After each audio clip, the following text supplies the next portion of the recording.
한 주의 최신 여론조사 결과를 알아보는 시간입니다. 이택수의 여론. 조사 결과를 일목요연하게 정리해서 소개해 주실 분 오늘도 스튜디오에 모셨습니다. 여론조사 기관 리얼미터의 이택수 대표 나오셨습니다. 안녕하세요. 안녕하세요.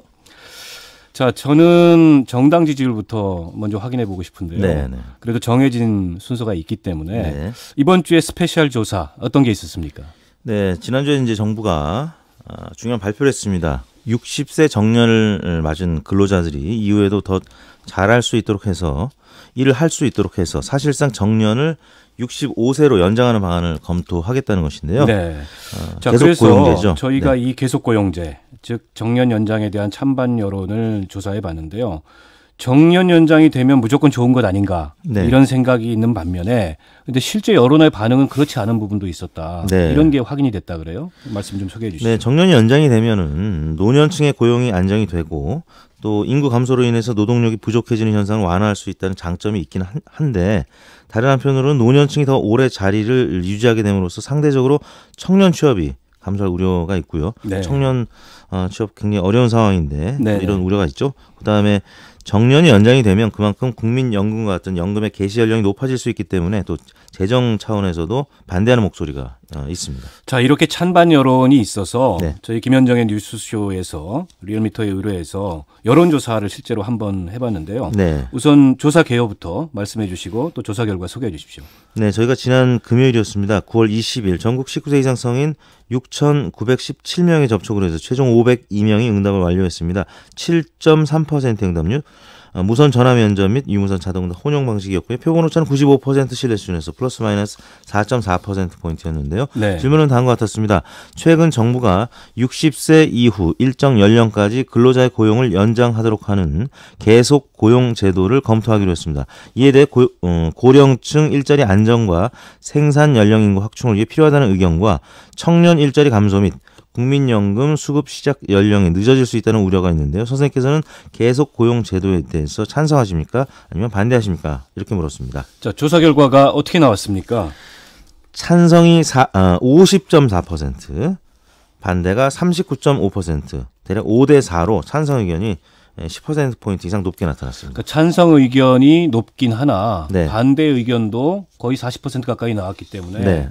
만만치 않네요. 그렇습니다. 자, 어떤 분들이 주로 찬성을 많이 하셨습니까?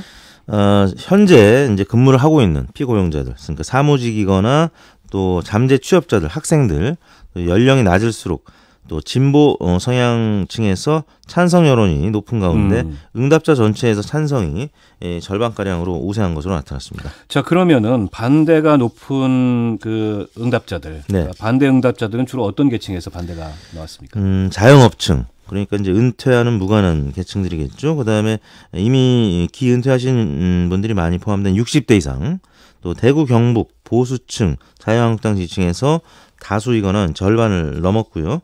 가정주부, 충청권, 서울, 바른미래당 지지층에서는 찬반 양론이 팽팽한 것으로 나타났습니다. 자, 제가 좀 이해가 안 되는 게 네. 자영업이나 60대 이상에서 반대가 높은 이유, 여기는 오히려 찬성이 높지 않을까 이렇게 싶었는데 네. 언뜻 생각하면 그런데 네네. 이렇게 반대가 높게 나온 이유를 어떻게 봐야 될까요? 말씀드린 대로 자영업을 하시는 분들은 고용이 연장이 돼도 별다른 이제 혜택이 있을 수 없겠죠. 또 60대 이상 연령층 역시 제도가 시행된다고 하더라도 이미 은퇴하신 분들은 이미 은퇴하신 분들이 많기 때문에 혜택을 받지 못하는 것이겠죠. 또 이런 가운데 이제 연금 수급 개시 연령이 높아진다는 단점, 또 이 뭐 무상복지 찬반 논란 때처럼 또 재원 문제를 걱정하시는 분들이 계실 테니까 60대 이상에서 반대 의견이 좀 높게 나타났습니다. 자, 그런데 그 반대 답변이 네. 유독 대구 경북 자유한국당 지지층에서 반대가 높게 네. 나타났다고 소개를 해주셨는데 네네. 이건 왜 그렇습니까? 뭐 여러 가지 이유가 있을 것 같은데요. 가장 크게는 현 정부에 대한 반감이 높은 계층이기 때문에 뭐 이 이슈뿐만 아니라 다른 이슈도 정부에서 추진하는 의견에 대해서는 뭐 대체로 보수층이라든지 한국당 지지층 또 대구 경북에서 반대 의견이 높게 나타났었고요. 또 그 아까 말씀드린 대로 이제 무상복지 찬반 논란 때처럼 이게 이제 국민연금 수급 개시 연령이 높아진다는 차원에서 재원 걱정을 하시는 분들이 또 이 지역에 좀 많이 계시고요.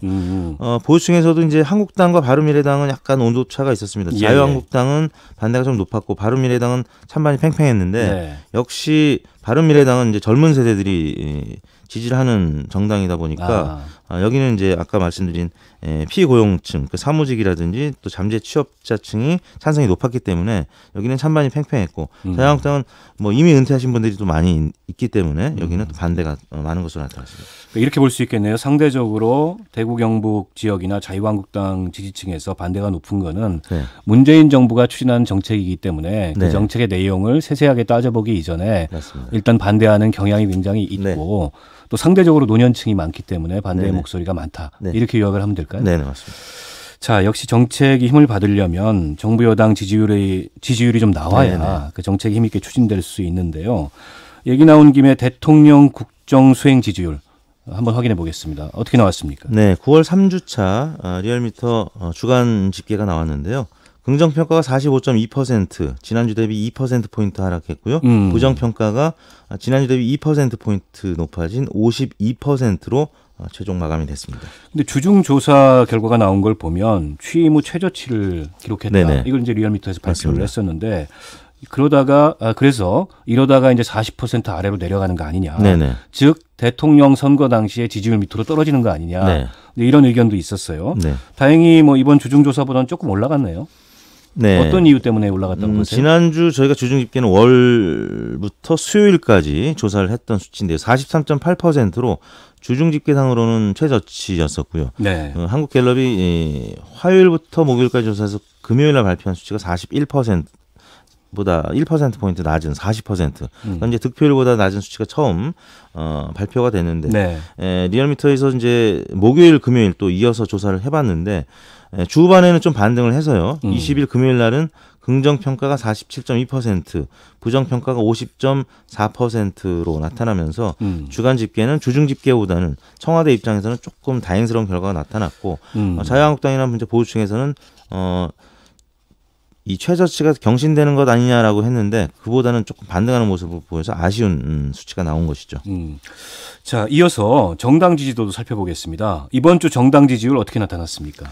네, 민주당 지지율이 같이 대통령 지지율과 동반 하락했는데요. 38.1%로 나타났고요. 네. 한국당 지지율이 눈에 띕니다. 2.4%포인트 상승한 32.5%.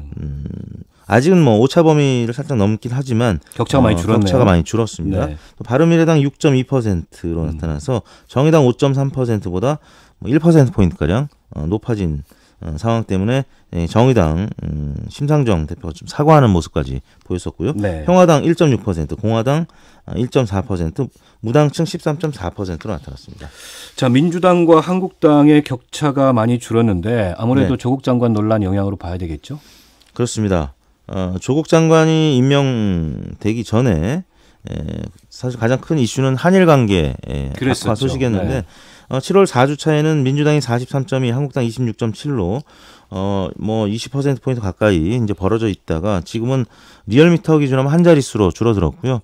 갤럽 조사에서도 지금 두 자릿수긴 합니다만 과거보다는 좀 줄어든 수치를 나타냈는데 역시 조국 장관 논란의 영향으로 봐야 될 것 같습니다. 네. 자, 그리고 제 입으로 말씀드리긴 좀 그렇습니다만 네. 바른미래당이 정의당의 지지율을 앞섰어요. 네. 정의당은 한 0.9%포인트 떨어지고 네네. 바른미래당은 1.0%포인트 올라가는데 이것도 마찬가지로 조국 장관 정국의 영향이라고 봐야 되겠죠? 네, 지금 검찰 개혁에 대한 이제 목소리도 계속 여론조사에서 긍정적으로 나오긴 합니다만 지금 조국 장관 논란이 더 많은 비중을 차지하고 있기 때문에 말씀드린 대로 이제 심상정 대표가 조국 임명 찬성 관련해서 청년과 국민에 송구하다고 사과도 했었고요. 이제 뭐 하태경 바른미래당 최고위원 같은 경우는 심상정 대표가 눈치보다 데스노트를 노트로 만들었다 이렇게 비난하는 목소리도 있었습니다. 그러다 보니까 지금은 뭐 민주당과 함께 정의당 지지율이 좀 위축될 수밖에 없는 그런 한 주간이 아니었나 싶습니다. 이번 조사는 지난 월요일부터 금요일까지 닷새 동안 전국 19세 이상 유권자 45,946명에게 통화를 시도해서 최종 3,010명이 응답을 완료했고요. 6.6% 응답률, 조사 공범은 동일했습니다. 표본오차는 95% 신뢰 수준에서 플러스 마이너스 1.8%포인트였고요. 자세한 내용은 중앙선거여론조사 심의위원회 홈페이지를 참고하시면 되겠습니다. 자, 이택수 대표님 네. 고맙습니다. 이번 주도 수고하셨습니다. 네, 감사합니다. 자, 속보 하나 전해드리겠습니다. 경기도 김포에서도 아프리카 돼지열병 의심 신고가 접수됐다는 소식 전해드리면서 저는 다음 인터뷰 이인철 소장 만나보겠습니다. 김현정의 뉴스쇼는 청취자 여러분의 참여로 이루어집니다. 트위터, 페이스북, 레인보우 게시판, 그리고 단문 50원, 장문 100원의 유료 문자 샵 1212, 우물정 1212 통해 참여하실 수 있습니다. 김현정의 뉴스쇼, 여러분과 함께 만듭니다.